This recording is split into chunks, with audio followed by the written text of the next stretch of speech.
إذا كما نشاهد في هذه الصور عبر تلفزيون النهار وعلى المباشر من مدخل القاعة الشرفية لمطار هوري بومدين الدولي بالعاصمة، وصول حافلة المنتخب الوطني الخضر. إذا سيتنقلون إلى لوزاكا في رحلة خاصة للخطوط الجوية الجزائرية مباشرة لوزاكا الزامبية لمواجهة منتخب زامبيا الخميس المقبل. المنتخب الوطني إذا كان قد هاتين المواجهتين، ويلتحق بنا على المباشر من مطار هوري بومدين الدولي محمد نجيب هنان مفد تلفزيون النهار إلى هناك. محمد، مرحبا بك معنا وتفضل.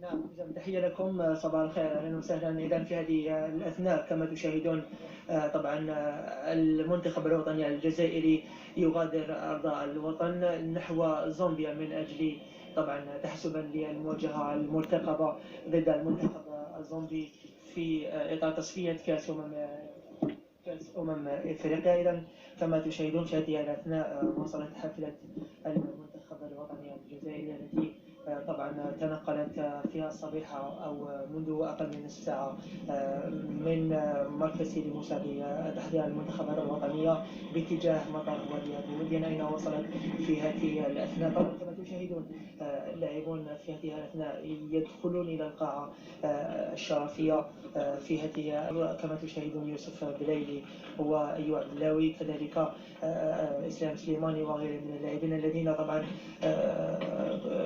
يبدو عليهم الاستعداد، رغم أن كما هو معلوم المباراة تبقى شكلية بالنسبة للمنتخب الوطني الجزائري الذي سبق له أن تأهل مبكرا إلى نهاية كأس إفريقيا. طبعا المباراة المرتقبة ضد المنتخب الزامبي وكذلك المنتخب البوتسواني المرتقبة هنا في الجزائر ستكون بمثابة فرصة للناخب الوطني جمال بلماضي لتحضير المنتخب الوطني الجزائري للتصفية المقبلة لكأس العالم. كذلك طبعا بالنسبة لمعرفة أو التقرب كذلك والاطلاع على ربما بالدرجة الأولى، وطبعا الوقوف على مدى أحقيتهم من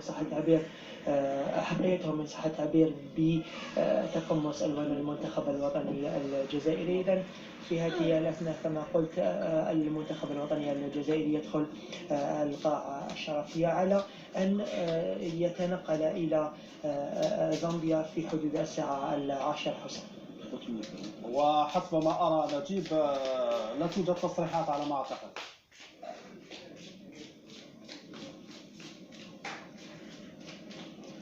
نجيب؟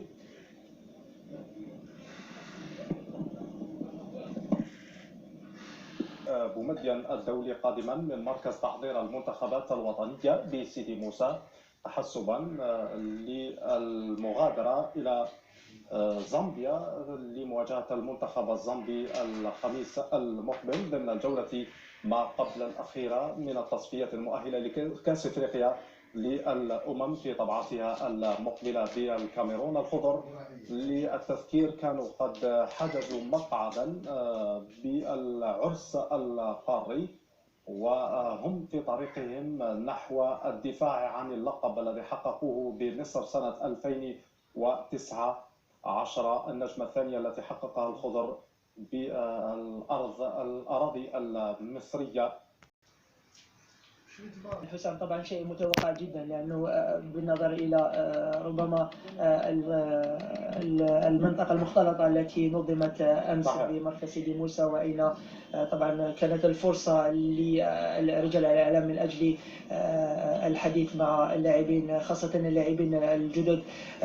بالنسبة لزروقي وكذلك طيبة كانت لأول مرة، كان التواصل معهم لأول مرة. طبعا كان من المتوقع أن يكون أن لا تكون فيه تصريحات هذه الصبيحة، ربما خاصة وأن كذلك أن اللاعبون أو اللاعبين عفوا كانوا قد صرحوا لدى وصولهم إلى مطارهم هو بومدين البارحة، فلا يوجد الكثير لقوله بصراحة. حسام الآن العمل والجدية أصبحت مطلوبة، كل شيء مضبوط بالنسبة للنخب الوطني الجزائري من أجل تحضير، أقول وأعيد وأكرر، تحضير هذا المنتخب الوطني الجزائري للاستحقاقات القادمة بداية بتصفية المنتخب.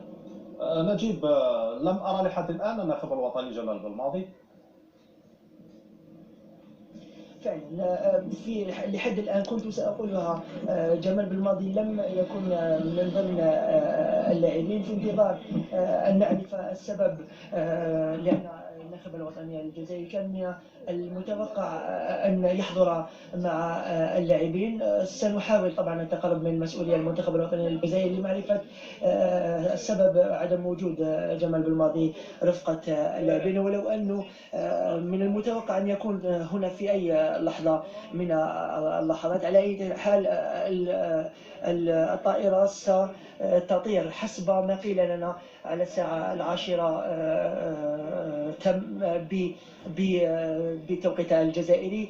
وطبعا كما هو معلوم الطائرة هي طائرة خاصة خصصت للمنتخب الوطني الجزائري من أجل التنقل إلى العاصمة الزامبية في ظروف حسنة، فالأكيد أن كل شيء مضبوط وكل شيء موجود لوضع المنتخب الوطني الجزائري وعناصره في أريحية تامة، خاصة وأن السفرية ستكون شاقة إلى أدغال إفريقيا، والجميع يعرف الظروف التي عادة تكون فيها أو يكون فيها المنتخب الوطني الجزائري في أدغال إفريقيا وفي البلدان الإفريقية التي تعرف تأخر نوعا ما من حيث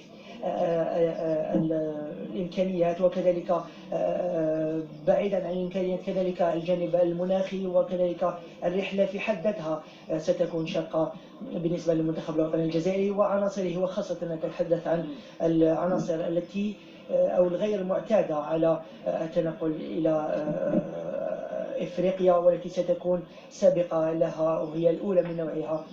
ستحاول أن تكتشف أدغال إفريقيا، أتحدث عن الجدد بالنسبة لطيبة وكذلك زروقي، بالإضافة إلى خاصف أيضا.